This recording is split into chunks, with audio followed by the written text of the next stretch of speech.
कैसे हैं आप सब। उम्मीद करता हूं कि आप सब खैरियत से होंगे, खुशबाश होंगे, फिटफाट होंगे। तो आज के दिन हम नंबर सिस्टम इसका इंट्रोडक्शन देखेंगे। ठीक है, इसके इंट्रोडक्शन में सबसे पहले नंबर्स का आगाज़ कैसे हुआ, नंबर्स कैसे ईजाद हुए। ठीक है, शुरू शुरू में ह्यूमन लाइफ, इंसानी ज़िंदगी बहुत ज़्यादा सिंपल सादा थी। तो चरवाहे जो होते थे वो बकरियां चराने जाते थे, और जब वापस लेके आते तो कोई पता नहीं कि वो पूरी हैं भी कि नहीं, कोई भेड़िया खा गया कि नहीं, क्योंकि शुरू शुरू में जंगल उजाड़ होता था, बहुत से भेड़िए, पता नहीं चलता था कि बकरियां यानी कि भेड़ बकरियां पूरी हैं कि नहीं। तो फिर उन्होंने इसका एक सोल्यूशन ये निकाला कि वो जब भेड़ बकरियां अपनी निकालते तो उस वक्त उनका कंपैरिजन ना पत्थरों के टुकड़ों से कर लेते। यानी कि एक भेड़ बकरी आगे यानी कि एक बकरी आगे गुजारी या भेड़ आगे गुजारी, उसकी निस्बत एक पत्थर रख लिया, दूसरी गुजरी दूसरा पत्थर, तीसरी गुजरी तीसरा पत्थर।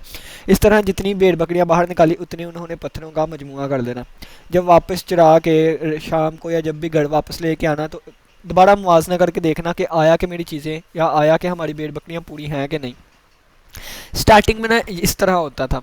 फिर जैसे जैसे यानी कि आगे बढ़ती गई दुनिया, तो इसी तरह फिर वर्टिकल स्ट्रोक्स निकली। वर्टिकल स्ट्रोक ये कि ये एक सीधी लाइन लगा दे तो ये वन को एक चीज़ को रिप्रेजेंट करती थी। यानी कि अगर कोई भी एक चीज़ को हमने क्वांटिटी के तौर पे मेजर करना, यानी कि वो जानना हो कि ये एक चीज़ है, तो इसके लिए एक वर्टिकल स्ट्रोक लगाई जाती थी। इसी तरह ये टू वर्टिकल स्ट्रोक दो चीज़ों को रिप्रेजेंट करती थी। इसी तरह थ्री वर्टिकल स्ट्रोक्स तीन चीज़ों को रिप्रेजेंट करती थी। इसी तरह ये फोर वर्टिकल स्ट्रोक्स चार चीज़ों को, और इसी तरह पांच वर्टिकल स्ट्रोक्स पांच चीज़ों को रिप्रेजेंट करती थी। अच्छा, इसको वो ये भी समझते थे कि एक हाथ की पांच उंगलियां, ठीक है, number of fingers in one hand, fingers in one hand, यानी कि एक हाथ की पांच उंगलियां, वो इसको इस तरह भी तस्वर करते थे। अच्छा, अराउंड 5000 BC इजिप्शियंस, ठीक है, जो मिस्री लोग थे इजिप्शियंस, उन्होंने क्या किया, उन्होंने कहा ये 1 2 3 4 5 6 यानी कि 5 तक तो ये आ गई। अब उन्होंने 10 के लिए एक स्पेशल सिंबल निकाला। 10 के लिए हम एक स्पेशल सिंबल था ये वाला, ये किसको रिप्रेजेंट करता था, 10 को, ये 10 को रिप्रेजेंट कर। इसी तरह 100 किसको रिप्रेजेंट करता था, ये 100 को रिप्रेजेंट करता था। ठीक है, इसी तरह 1000 भी रिप्रेजेंट करता था, लेकिन जितना को हमारे लेवल तक हम उतना ही सीखेंगे। ठीक है, अगर फ़र्ज़ किया है कि अगर हमने 13 लिखना हो, 13, तो 13 को जैसे हम लिख सकते हैं ना, यानी कि 10 प्लस 1 प्लस 1 प्लस 1, तो 13 को अगर हमने लिखना हो तो वो ये आ जाता था। 10 के लिए ये सिंबल यूज़ होता है, तो ये हमारे पास आ जाता था 10 11 12 13, तो ये हमारे पास क्या 13 लिख दिया गया। ठीक है, 13 लिख दिया गया। इसी तरह अगर हमने 324 लिखना हो, 324, तो 324 को इस तरह लिखा जा सकता है 100 200 300 और 310 320 और 21 22 23 और 24। तो 100 के लिए हमें इस वाले सिंबल का पता है, तो ये 100 200 300, आगे 20 लिखना है तो हमें 10 के लिए पता है ये वाला सिंबल है, तो ये 20 के लिए ये वाला सिंबल आ गया, इस तरह लिख लेते हैं, इस तरह। और आगे ये 4 है हमारे पास, और 1 के लिए ये वर्टिकल स्ट्रोक यूज़ होती थी 1 2 3 4, तो ये हमारे पास 324 बन गया। ये 300 को रिप्रेजेंट कर रहा है, ये वाली चीज़ 300 को, ये 20 को और ये 4 को, इस तरह 324 हमारे पास लिखा गया। फिर जैसे जैसे तरक्की होती गई, हर किसी ने चीज़ों को रिप्रेजेंट करने का अपना तरीका निकाल लिया, देसी जुगाड़ लग गए, यानी कि हर किसी ने अपना अपना जुगाड़ लगाने की कोशिश की। किसी ने कुछ सिंबल्स निकाल लिए, किसी ने कुछ सिंबल निकाल लिए। अल्टीमेटली हमारे पास जो सेट आया, यानी कि उसको काउंटिंग सेट का नाम दिया गया, काउंटिंग सेट। और उसमें हमारे पास नंबर्स इस तरह के थे, ये 1 था, ये 2 था, ये 3 था, सो ऑन। अब ये जो है ये बेस 10 का नंबर सिस्टम था, बेस 10 का। अब ये चीज़ मैं यहाँ पे ना भी बताता तो आप लोग यानी कि ऐसे ही मैंने कंटिन्यू कर लेना था, लेकिन ये मैंने यहाँ पे क्यों बताया, बेस 10 का मतलब क्या है। आप कंप्यूटर साइंस में जाके सीखेंगे कि 4 बेसिस जो है उनके नंबर सिस्टम मशहूर है, जो कि पढ़ाए जाते हैं हम लोगों को। उसमें बेस 2 का नंबर सिस्टम है, बेस 8 का है, बेस 10 का है, बेस 16 का है। ठीक है, और भी बेसिस के हो सकते हैं, लेकिन जो ज़्यादा यूज़ होते हैं वो ये वाले हैं। बेस 2 वाले को बाइनरी कहते हैं, बेस 8 वाले को ऑक्टल कहते हैं, बेस 10 वाले को डेसिमल नंबर सिस्टम कहते हैं, और बेस 16 वाले को हेक्साडेसिमल सिस्टम कहते हैं। 2 वाले में 2 डिजिट्स होते हैं, 0 एंड 1। 8 वाले में 7 डिजिट्स होते हैं, 0 से लेके 8 वाले में 8 ही डिजिट होते हैं, 0 से लेके 7 तक। 10 वाले में 10 डिजिट होते हैं, 0 से 9 तक। और 16 वाले में 15 होते हैं, 0 से लेकर 9 तक, और आगे A B C D E इस तरह होते हैं। ठीक है, टू वाले में टू होते हैं, 8 वाले में 8, 10 वाले में 10 और 16 वाले में इसी तरह 16। तो ये बेस 10 का है, तो ये यहाँ पे जो भी नंबर्स आएंगे वो 9 डिजिट्स को यूज़ करते हुए बनाएंगे, 0 1 2 9 10 डिजिट्स को यूज़ करते हुए बनाएंगे, जो कि 0 से लेकर 9 है, ठीक है। ये 10 डिजिट्स होंगे, 0 1 2 3 4 5 6 7 8 9। तो तमाम नंबर्स इस सेट के अंदर जो भी आएंगे वो इन नंबर्स को, इन डिजिट्स को यूज़ करते हुए बनेंगे, ठीक है। यानी कि किन को, 0 1 2 3 4, ये 5 हो गए, 6 7 8 और 9, 5 ये हो गए, टोटल 10 डिजिट्स, ठीक है। ये हमारे पास बेस 10 का नंबर सिस्टम बन गया। अब यहाँ पे देखें बाकी इनके बारे में डिटेल आप कंप्यूटर साइंस में रहते हुए फिर पढ़ेंगे। अच्छा ये देखें, इसको सेट ऑफ नेचुरल नंबर्स का भी नाम दिया गया, set of natural numbers 1 2 3 so on चलते गए। अच्छा अब ये देखें, ये नंबर्स हमारे पास इतने आज़ाद हो गए, लेकिन हमने देखा कि अगर हमारे पास कोई इक्वेशन इस तरह की आ जाए, कोई इस तरह की मसावात आ जाए कि जिसमें x + 2 = 2 हो, यहाँ पे मैं x की कौन सी वैल्यू पुट करूँगा कि left hand side right hand side के इक्वल आए, तो आप इजीली कह सकते हैं कि यहाँ पे अगर मैं 0 रख दूंगा, यहाँ पे 0, तो ये देखें 0 + 2 = 2, यानी कि x की वैल्यू 0 होगी। और अगर हमने ये वैल्यू निकालनी हो तो ये वैल्यू हम कैसे फाइंड करते हैं कि ये 2 उधर गया तो ये बन गया x = 2 - 2, ये 2 2 से कैंसिल होकर x की वैल्यू आ गई 0।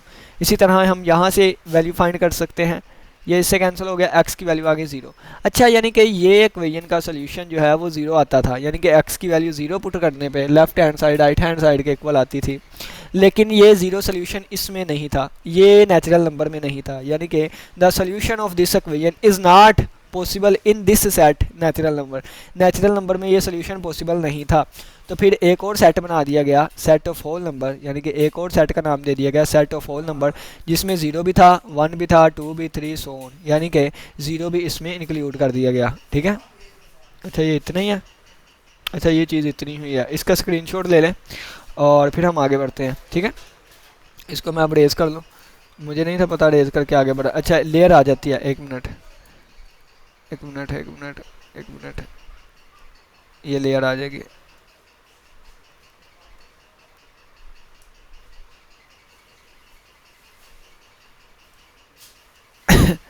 सेव इमेज एज फीडबैक,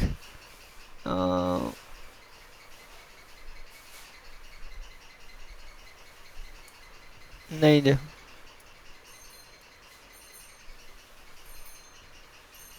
चलें इसको रेज करके आगे बढ़ते हैं, इसका स्क्रीनशॉट आप ले लें।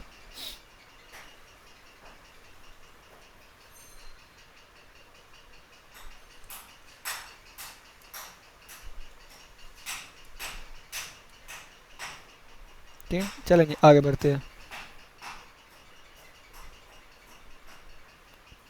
ये हमारे पास सेट ऑफ नेचुरल नंबर आ गया, ठीक है। ये वाली चीज़ें हम यहाँ पर रेज कर देते हैं, वो दूसरी लेयर पे लगा था इस वजह से, ठीक हो गया। अब यहाँ पे देखें, ये हमारे पास सेट ऑफ होल नंबर आ गया, फिर हमारे पास जिसको W से ज़ाहिर किया गया जिसमें 0 भी था, 1 2 3 सो ऑन, ये वाली चीज़ें आ गई हमारे पास।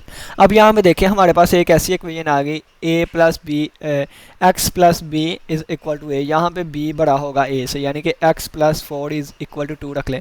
यहाँ पे x की कौन सी वैल्यू पुट करूँगा कि left hand side right hand side के इक्वल आ जाए, तो -2 होगी। अगर आपने फाइंड करनी है तो इसको इधर ले जाएँ, तो ये 2 - 4 हो गया, तो x की वैल्यू आ गई -2, यानी कि ये नेगेटिव नंबर आ गया। यानी कि अगर इसको भी आप सोल्व करेंगे ना, x = a - b, तो इसका आंसर एक नेगेटिव नंबर आएगा, एक नेगेटिव नंबर आएगा। क्यों? क्योंकि b बड़ा है, तो जब छोटी में से बड़ी चीज़ निकालें तो नेगेटिव आंसर आता है। तो ये नेगेटिव आंसर ये जो है वो यहाँ पे मौजूद नहीं था, ठीक है। तो हम क्या कहेंगे, हम कहेंगे कि यहाँ पे x का जो सोल्यूशन आ रहा था वो इस सेट में मौजूद नहीं था। तो फिर हमने इस सेट को आगे बढ़ाया और बढ़ाते हुए एक और हमने सेट बना लिया जो कि था सेट ऑफ इंटीजर। अब इस सेट ऑफ इंटीजर में क्या होगा, 0 होगा, +1 होगा, +2 होगा, ये तो पुरानी चीज़ें हैं। लेकिन अब इसमें नेगेटिव नंबर्स भी होंगे, ठीक है, ये वाली चीज़, यानी कि इसमें नेगेटिव नंबर्स भी ऐड कर दिए गए और इसको नाम दिया गया सेट ऑफ इंटीजर्स का नाम दे दिया गया। अब यहाँ पे देखें, अब यहाँ पे नेक्स्ट आ जाएं कि अगर हमने इस तरह की अगर कोई चीज़ लेके आनी हो, यानी कि bx = a, जैसे कि 2x = 1 अगर आ गया है, तो अगर हमने इस इक्वेशन का सोल्यूशन फाइंड करना हो, यहाँ पे x की कौन सी वैल्यू रखूँगा कि left hand side right hand side के इक्वल आए, तो वो वैल्यू 1/2 थी। यानी कि ये देखें ना, 1/2 पुट करूँगा तो फिर ही हमारे पास 1 = 1 आएगा ना। और वो वैल्यू कैसे निकालते हैं, वो वैल्यू निकालने के लिए आप इसको सोल्व करें, 2x = 1 है, टू इधर इसके साथ मल्टीप्लाई हो रहा है, उधर जाकर डिवाइड हो जाएगा, तो x की कीमत 1/2 आ रही थी, लेकिन ये वैल्यू यहाँ पे सेट ऑफ इंटीजर में भी नहीं थी, ठीक है, यानी कि x is equal to a/b, लेकिन ये वाली वैल्यू जो है वो इस सेट में नहीं थी। तो फिर हमें एक और सेट की ज़रूरत पड़ गई, तो जिसमें ये बटे वाले नंबर्स भी हों, तो हमने इसको सेट ऑफ रैशनल नंबर्स का नाम दिया। इस सेट में x एलिमेंट्स होंगे, कौन से एलिमेंट, x एलिमेंट्स होंगे, सच डैट इस तरह के x को a/b की फॉर्म में लिखा जाए। यहाँ पे a और b जो है, यहाँ पे a और b जो है हमने इससे पीछे वाले सेट से उठाने हैं, यानी कि सेट ऑफ इंटीजर से लेने हैं, और बटा 0 के इक्वल नहीं होना चाहिए, ठीक है। ये बड़ी इंटरेस्टिंग चीज़ यहाँ पे लिखी है कि बटा 0 के इक्वल नहीं होना चाहिए। आप इंटरनेट पे सर्च करिएगा, बहुत सारी डिटेल मिलेगी, इस पर मैं पूरा लेक्चर दे सकता हूँ, लेकिन हमारा मेन टॉपिक ये नहीं है, ठीक है। तो आप ये जान लें कि बटा 0 के इक्वल नहीं होना चाहिए। कैलकुलेटर पे आप करके देख लें, 3/0 करके देख लें, 1/0 करके देख लें, समथिंग ओवर 0 करके देख लें, कुछ भी ऊपर रख लें, बटे में 0 करके देखें, तो वो आंसर अनडिफाइंड आता होता है, ठीक है। अच्छा, ये हमारे पास रैशनल नंबर्स का सेट आ गया, इसको हम लिख लेते हैं set of rational numbers. Rational number Urdu में इसको कहते हैं नातक अदाद का सेट। अब यहाँ पे देखें कि अगर फ़र्ज़ किया है, मैं इस तरह की चीज़ ले लूँ, यानी कि अगर मैं कहूँ x² इज़ इक्वल टू 4, इसका आंसर क्या आएगा, दोनों तरफ हमने स्क्वायर रूट लेना पड़ेगा, दोनों तरफ हमने स्क्वायर रूट ले लिया, ये इससे कैंसिल हो गया, तो x की कीमत आ गई प्लस माइनस, ये 2 का स्क्वायर 4 का स्क्वायर रूट 2 होता है, x की दो वैल्यूज़ आ गई, एक +2 और एक -2, और ये रैशनल नंबर्स में मौजूद है, इंटीजर्स में मौजूद है, ठीक है, ये सारा यहाँ पे मौजूद है। लेकिन अगर मैं कह दूँ x² इज़ इक्वल टू 2 कर दूँ, यानी कि ये अब कंप्लीटिंग स्क्वायर नहीं बन रहा, ये कंप्लीटिंग स्क्वायर नहीं बन रहा। अब अगर मैं दोनों तरफ स्क्वायर रूट लूँ, तो ये इससे कैंसिल होकर x की वैल्यू आ गई प्लस माइनस स्क्वायर रूट 2।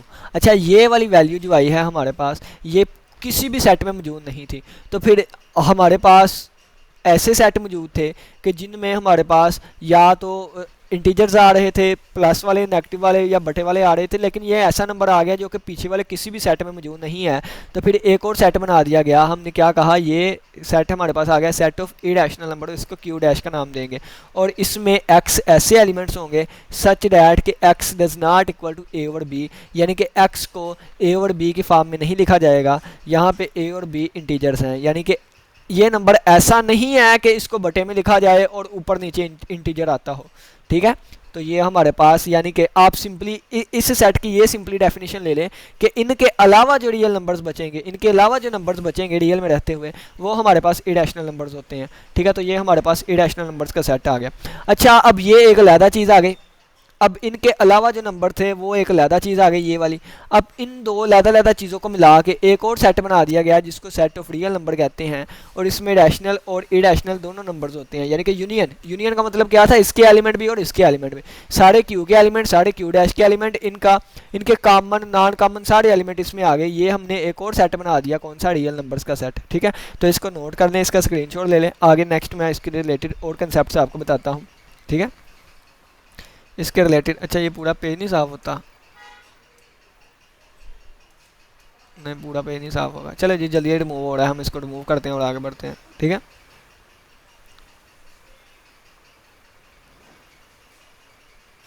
चलें जी आगे देखें। अब यहाँ पे मैं समरी टाइप आपको चीज़ें बता दूँ ताकि आप लोग के लिए ये चीज़ें हेल्पफुल हो, ठीक है। इरेज करने में हमारा टाइम लगता है, लेकिन कोई बात नहीं। अच्छा, नेक्स्ट टाइम ना मैं पोइट्री साथ कर दिया करूँगा या कोई और चीज़, ताकि आप लोग जो है वो बोर ना बैठे रहें, या इस टाइम में ना अपना नोट कर लीजिए करीब। अच्छा देखें, सेट ऑफ नेचुरल नंबर लिया जिसमें 0 नहीं था, ठीक है, इस सेट में 0 नहीं था, तो हम लिख देंगे 1 2 3 सो ऑन, ये वाला सेट ऑफ नेचुरल नंबर था। यहाँ पे मैं n बना देता हूँ, ठीक है, ये n वाला सेट। फिर मैंने होल नंबर लिखा जिसमें हमारे पास 0 आ गया, 1 2 सो ऑन। अच्छा, इसमें देखें तो ये सारा n ही है, ये सारा सेट ऑफ नेचुरल नंबर ही है। ये 0 को ऐड कर दिया, यानी कि नेचुरल नंबर में अगर मैं 0 ऐड कर दूँ तो ये होल नंबर्स बन जाएगा, ठीक है, ये होल नंबर बन जाएगा। तो मैं यहाँ पे लिख देता हूँ, यहाँ पे होल नंबर बन गया, और होल नंबर के अंदर ही सेट ऑफ नेचुरल नंबर आता था, ठीक है। अब नेक्स्ट देखें आप कि हमने फिर सेट ऑफ इंटीजर बना लिया, सेट ऑफ इंटीजर में नेगेटिव नंबर्स भी आ गए थे, ठीक है। तो इसमें देखें सारे नेचुरल नंबर भी आए जा रहे हैं 1 2 3, इसमें होल नंबर्स भी आ रहे हैं 0 1 2 3, और नेगेटिव नंबर भी, यानी कि यहाँ पे अगर मैं नेगेटिव नंबर ऐड कर दूंगा ना, शामिल कर दूंगा, तो ये हमारे पास एक और सेट बन जाएगा, कुछ सेट ऑफ इंटीजर्स का होगा। अब नेक्स्ट हमने क्या किया था, हमने सेट ऑफ ये वाला बना लिया था इंटीजर्स को यूज़ करते हुए, यानी इन नंबरों को यूज़ करते हुए हमने बटे वाले नंबर्स भी बना लिए थे, ठीक है। यानी कि देखें ना, इंटीजर में से नंबर्स उठाते हुए ए भी हमने इंटीजर से उठाए, बटे बुटे में कड़ कुड़ के ये हमारे पास क्या बन गया, एक और बड़ा सेट बन गया जिसमें बटे वाले नंबर्स भी होंगे इस तरह के, ठीक है। तो ये हमारे पास सेट ऑफ नेचुरल नंबर आ गया, सेट ऑफ रैशनल नंबर्स आ गया। अगर मैं 7 की बात करूँ, 7 एक -7 की बात करूँ, -7 एक इंटीजर है ना, इसके बटे में 1 लिख दो तो ये रैशनल नंबर भी है, यानी कि इसको भी पी ओवर क्यू की फॉर्म में लिख दिया गया। तो यानी कि ये सारे numbers natural number rational number होंगे, होल नंबर भी रैशनल होंगे, इंटीजर भी, यानी कि ये अंदर वाला जो है ये बाहर वाले के अंदर सारे आई जा रहे हैं, ठीक है। इसके अंदर ये सारी चीज़ें इंक्लूड होंगी, ठीक है। ये वाली चीज़ इस तरह। अब इसके अलावा हमने कहा था इस नंबर के अलावा इरेशनल नंबर, ये रैशनल है, इनके अलावा यानी कि इनके अलावा जो नंबर आएंगे वो इरेशनल नंबर होंगे, एक्स सच डैट जिसको ए ओवर बी की फॉर्म में ना लिखा जा सके, ठीक है। वो हमारे पास क्या होगा, वो इरेशनल नंबर्स होंगे। और इरेशनल नंबर देखे मैंने ये साइड पे एक अलहदा बना लिया है, ठीक है। इरेशनल नंबर मैंने साइड पे एक अलहदा बना लिया है। ये सारी रैशनल नंबर्स हैं, ये सारे क्या हैं, रैशनल नंबर्स हैं, ये सारे क्या है, इरेशनल नंबर है। फिर मैंने क्या किया, मैंने रियल नंबर्स लिए, रियल नंबर्स में रैशनल और इरेशनल दोनों आ जाएंगे। तो ये मैं एक बड़ा डब्बा सा बनाने लगा हूँ, ये एक मैंने बड़ा डब्बा बना लिया जिसमें ये सारे भी आ रहे हैं नंबर और ये वाले सारे भी नंबर आ रहे हैं। तो ये डब्बे का नाम दिया, क्या दिया गया, रियल नंबर दिया गया, जिसमें रैशनल भी आ जाएंगे और इरेशनल नंबर्स भी आ जाएंगे। हमारा मेन का कंसर्न जो होगा एक्सरसाइज 1.1 का वो रियल नंबर्स पे होगा, ठीक है। Set of real numbers, set of real numbers. तो सबसे पहले रियल नंबर्स को सीखने के लिए हमें रैशनल और इरेशनल नंबर्स का पता होना चाहिए। तो चलिए आइए पहले हम रैशनल और इरेशनल नंबर के बारे में जानेंगे। पहले हम रैशनल और इरेशनल नंबर की पहचान करेंगे, ठीक है। फिर हम इससे आगे नेक्स्ट बढ़ेंगे और फिर हम रियल नंबर्स को देखेंगे।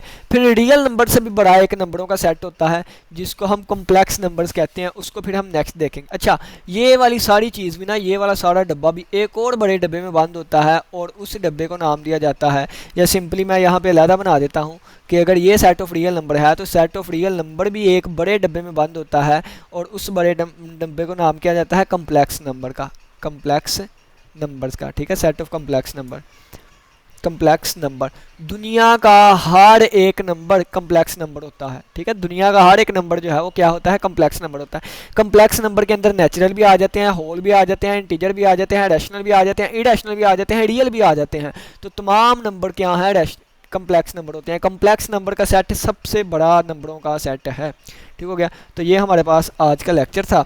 उम्मीद करता हूँ कि आज के लेक्चर की समझ आई होगी। किसी बच्चे का कोई भी क्वेश्चन हुआ तो लाजमी पूछिएगा, और अगर आप मुनासिब फ़ीस में मज़ीद चीज़ें जो है वो आप सीखना चाहते हैं तो इस नंबर पर रब्ता करें ताकि आपको डिफरेंट ग्रुप्स में ऐड कर सकें। किसी बच्चे का कोई भी क्वेश्चन हुआ लाजमी पूछिएगा। इसी के साथ इजाज़त दे, अपना बहुत से ख्याल रखिएगा। अल्लाह हाफिज़, अल्लाह निगहबान।